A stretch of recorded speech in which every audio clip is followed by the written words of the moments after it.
আমি যদি স্বাস্থ্য ভালে ৰাখিব বিচাৰোঁ, ফিট হৈ থাকিব বিচাৰোঁ, বেমাৰ আজাৰৰ পৰা নিজকে দূৰত ৰাখিব বিচাৰোঁ, তেন্তে প্ৰতিদিনে গভীৰ টোপনি ল'বই লাগিব। তাৰ কোনো বিকল্প নাই। গভীৰ টোপনিৰ গুৰুত্ব কিমান সেয়া আৰু দুনাই কোৱাত প্ৰয়োজন নাই।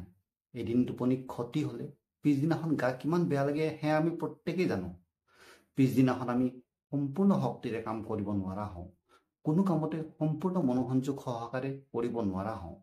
এদিনৰ নিদ্ৰা পূৰণ কৰিবলৈ কেতিয়াবা ৩-৪ দিন সময় লাগি যায়। সেইবাবে গভীৰ টোপনি ইমান গুৰুত্বপূৰ্ণ। সুনিদ্ৰা লাভ কৰিবলৈ বিভিন্নজনে নানান উপদেশ আগবঢ়ায়। বহুতে চিকিৎসকৰ পৰামৰ্শ অনুযায়ী টোপনি অহা ঔষধ গ্ৰহণ কৰে, কিন্তু আশাপ্ৰদ ফল লাভ নকৰে। মুষ্টিমেয় কিছু লোকে ক্ষতিকাৰক কিছুমান দ্ৰব্যও বাছ বিচাৰ নোহোৱাকৈ বিভিন্ন উৎসৰ পৰা সংগ্ৰহ কৰে। এনে দ্ৰব্যই স্বাস্থ্যৰ ক্ষতি সাধন কৰে, কিন্তু আমাৰ বহুতেই নাজানে যে কেইটামান মাত্ৰ অভ্যাস আমাৰ দৈনন্দিন জীৱনৰ অংগ কৰি আমি সুনিদ্ৰাক আদৰি ল'ব পাৰোঁ। কিন্তু সমস্যাটো হ'ল টোপনি যে ভাল হৈছে সেয়া আমি কিদৰে নিৰ্ধাৰণ কৰিম। তাৰ বাবে 3টা বিষয় আপুনি লক্ষ্য ৰাখিব। সেয়া হৈছে নিদ্ৰাৰ মানদণ্ড বা গভীৰতা, দ্বিতীয়টো নিদ্ৰাৰ সময়, আৰু 3 নম্বৰটো হৈছে নিদ্ৰাৰ স্থিৰতা, অৰ্থাৎ প্ৰতিদিনে নিদ্ৰা আহিছে নে নাই। এই 3টা বিষয়ত যথাযথ গুৰুত্ব আৰোপ কৰি আপুনি বিচৰা ফল লাভ কৰিব। কিন্তু প্ৰশ্নটো হ'ল সুনিদ্ৰাৰ অভাৱ আপুনি কিদৰে চিনাক্ত কৰিব।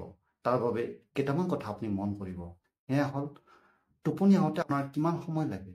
ৰাতি টোপনি প্ৰায়ে ব্যাঘাত জন্মে নেকি? পিছদিনাখন শুই উঠাৰ পিছতো আপোনাৰ টোপনি ভাৱ লাগি থাকে নেকি? এনেবোৰ লক্ষণ যদি আপোনাৰ মাজত দেখা দিছে, তেন্তে নিশ্চিতভাৱে আপুনি নিদ্ৰাহীনতাৰ চিকাৰ হৈছে।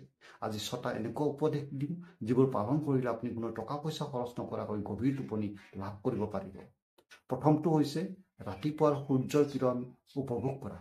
শুনাত তেনেই সাধাৰণ যেন লাগিলেও এইটো সাধাৰণ অভ্যাসে আপোনাৰ নিদ্ৰাত কেনে ধনাত্মক প্ৰভাৱ পেলাব পাৰে সেই বিষয়ে বেছিভাগ লোকেই নাজানে। ৰাতিপুৱা সাৰ পোৱাৰ 1 ঘণ্টাৰ ভিতৰত অন্ততঃ 30 মিনিটৰ বাবে ৰ'দ পোৱালে বা ৰ'দত খোজ কাঢ়িলে ই দেহৰ আভ্যন্তৰীণ ক্লক, চিৰ্কেডিয়ান ক্লকক সুস্থিৰ কৰে।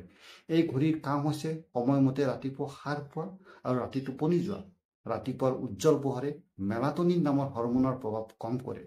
তাৰ লগে লগে কৰ্টিচল হৰমন সাময়িকভাৱে বৃদ্ধি হয়, যাৰ ফলত আমি জাগ্ৰত হওঁ।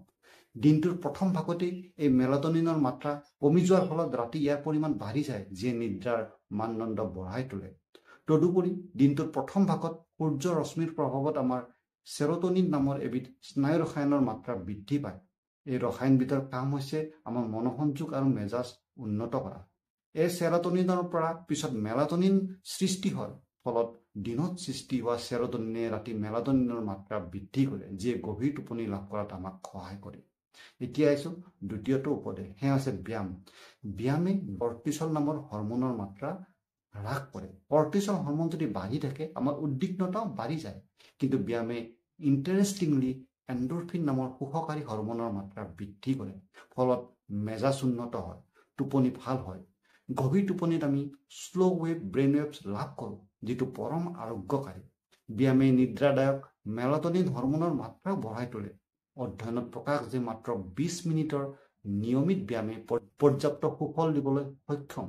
মনত ৰাখিবলগীয়া কথাটো হ'ল ব্যায়াম শুবলৈ যোৱাৰ 2 ঘণ্টাৰ ভিতৰত হ'ব নালাগে, নহ'লে ই মগজুক উত্তেজিত কৰি নিদ্ৰা ব্যাহত কৰিব পাৰে।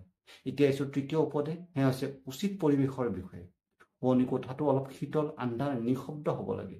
শোৱাৰ 1 ঘণ্টা আগত মোবাইল, লেপটপ, টিভি আদি গেডজেটছ বন্ধ কৰা ভাল, কাৰণ এইবোৰৰ পৰা ব্লু লাইট নিঃসৰণ হয়, যিয়ে মেলাটনিন হৰমন নিঃসৰণ কম কৰে আৰু টোপনিত ব্যাঘাত আনে।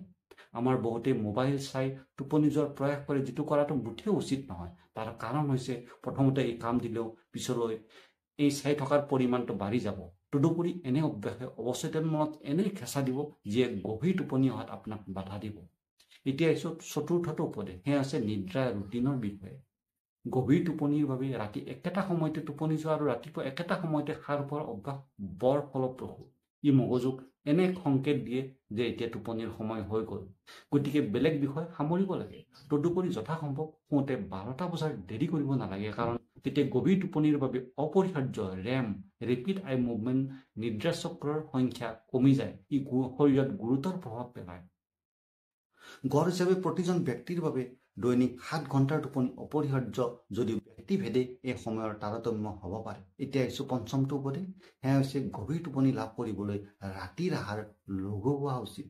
গুৰু খাদ্যই আমাৰ পৰিপাক প্ৰণালীত ব্যাঘাত জন্মায়, নিদ্ৰা পাতল কৰে। তদুপৰি ৰাতিৰ আহাৰ খোৱাৰ অন্তত 2 ঘণ্টা আগত সমাপ্ত কৰিব পাৰিলে ভাল, যাতে অৰ্ধেক পাচন সমাপ্ত হৈ যায়। সন্ধিয়া সময়ত কফি বা গাঢ় চাহ গ্ৰহণ কৰা অনুচিত। কফিত থকা কেফেইনে মগজুক উত্তেজিত কৰি টোপনিত বাধা দিয়ে। তদুপৰি গভীৰ টোপনিৰ বাবে আপুনি ধঁপাতযুক্ত যিকোনো সামগ্ৰী আৰু মাদক দ্ৰব্য সম্পূৰ্ণৰূপে বৰ্জন কৰিব লাগে। এতিয়া ষষ্ঠ উপদেশ, এটি অভ্যাসৰ বিষয়ে। এইটো অভ্যাসটো হৈছে সুনিদ্ৰাৰ বাবে নিজকে সাজু কৰা। সোনকালে টোপনি আহিবলৈ মগজুক শান্ত কৰাৰ প্ৰয়োজন আহি পৰে। তাৰ বাবে সন্ধিয়া সময়খিনিত ধ্যান, প্ৰাণায়াম, লঘু সংগীতৰ সহায় ল'ব পাৰে। এই ক্ৰিয়াৰ দ্বাৰা আমি পেৰাচিম্পেথেটিক স্নায়ুতন্ত্ৰক জাগ্ৰত কৰোঁ, যিয়ে মগজুক শান্ত কৰে। তদুপৰি দেহৰ প্ৰাকৃতিক বিক্ৰিয়াসমূহ মন্থ কৰে, ৰক্তচাপ কম হয়, হৃদযন্ত্ৰ কিছু লেহেমীয়া হয়, যাতে দেহে বিশ্ৰাম ল'ব পাৰে। তদুপৰি এই ক্ৰিয়াসমূহে মানসিক উদ্বেগ, দুশ্চিন্তা আৰু দেহৰ ভাগৰো কম কৰে, ফলত গভীৰ নিদ্ৰাৰ ই সহায়ক হৈ উঠে। ধন্যবাদ।